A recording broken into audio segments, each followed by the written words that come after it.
Tuhan tidak memberikan jawaban kepada bangsa Israel, tiba-tiba ada pesawat jet datang di padang gurun, lalu ayo naik semuanya, lalu kita pergi ke tanah Kanaan naik pesawat jet, selesai.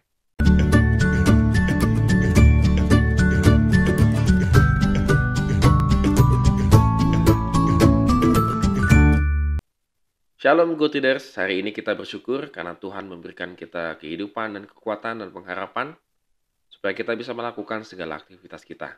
Dan kita akan kembali merenungkan Mazmur, yaitu Mazmur 99. Tetap semangat membaca dan merenungkan firman Tuhan. Ya, mungkin kita pernah mengalami kalau doa-doa kita itu tidak dijawab oleh Tuhan. Kita seperti kayak dibiarkan digantung oleh Tuhan. Kayak di PHP-in sama Tuhan gitu ya. Dan kita tetap terus berdoa, akhirnya lama-lama kita tidak mendoakan lagi. Karena kita pikir percuma kayaknya berdoa ya, kayaknya nggak ada jawaban. Atau memang Tuhan tidak mengiyakan. Atau Tuhan memang menginginkan kita menunggu lebih lama lagi, dan seterusnya, begitu ya. Kita memang tahu bahwa jawaban Tuhan itu tidak selalu segera. Terkadang kita butuh namanya kesetiaan untuk mendoakan. Dan Tuhan akan membukakan jalan pelan-pelan, pelan-pelan, dan pelan-pelan. Dan itu butuh proses yang sangat lama, bukan yang sebentar. Tetapi ada juga Tuhan memberikan jawaban dengan segera. Oleh karena itu, pada hari ini kita akan lihat bagaimana Mazmur 99 ini. Ketika melihat Mazmur ini, pemazmur itu memuliakan Tuhan sebagai Raja dan memazmurkan Tuhan. Lalu ia menyadari kenapa dia memuliakan Tuhan sebagai Raja, kemuliaan itu sangat luar biasa. Dia menyadari bahwa dari dulu, dari masanya Musa dan Harun, bahkan sampai Samuel, ketika mereka berseru kepada Tuhan, maka Tuhan menjawab mereka. Di ayat yang ke-6 ya. Nah ini menarik sekali bagi pemazmur. Kenapa dia memuliakan Tuhan? Karena Tuhan itu ternyata menjawab orang-orang yang benar gitu loh, boleh dikatakan demikian gitu ya. Yaitu Musa, Harun, dan juga Samuel.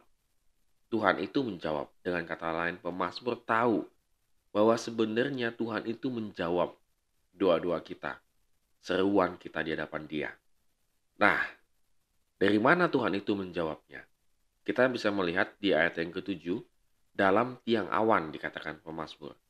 Artinya dalam pemeliharaan Tuhan, Tuhan itu memberikan jawaban kepada kita. Kita tahu pada waktu ini konteksnya ketika mereka berjalan di padang gurun, kalau siang-siang ada tiang awan memayungi ya bangsa Israel, kalau malam ada tiang api sehingga mereka tidak kedinginan, menghangatkan mereka. Ini jawaban Tuhan. Karena Tuhan memberikan jawaban yang sangat esensi pada waktu itu. Yaitu mereka dibutuhkan dipayungi dan dihangatkan dan diberi makan dengan mendatangkan burung-burung gitu. Jadi Tuhan memberikan jawaban secara esensi. Tuhan tidak memberikan jawaban kepada bangsa Israel, tiba-tiba ada pesawat jet datang di padang gurun, lalu ayo naik semuanya, lalu kita pergi ke tanah Kanaan naik pesawat jet, selesai. Tidak. Mereka tetap harus melakukan perjalanan padang gurun yang menyiksa itu sebenarnya.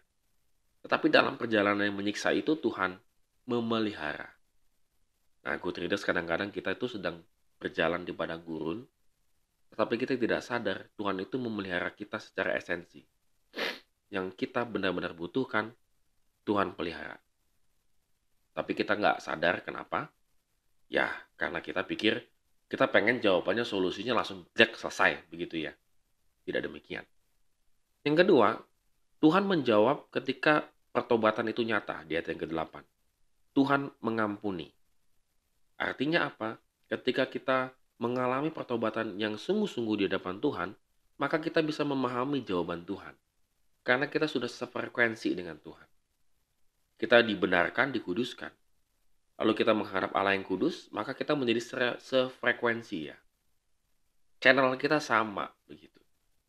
Sehingga apa yang ingin Tuhan sampaikan kepada kita, kita ngerti dan paham. Jadi good readers, pada hari ini kita belajar ya, bahwa Tuhan itu memelihara secara esensi kehidupan kita tuh nyata. Tapi kalau kita sampai nggak sensitif, jangan-jangan kita belum mengalami pertobatan satu frekuensi dengan Tuhan. Sehingga kita merasakan jawaban itu tidak ada. Tetapi kalau kita sudah se-channel, sefrekuensi dengan Tuhan, maka kita bisa melihat gambaran Tuhan dalam kehidupan kita itu sungguh nyata. Amin. Kiranya Tuhan memberkati kehidupan kita hari ini.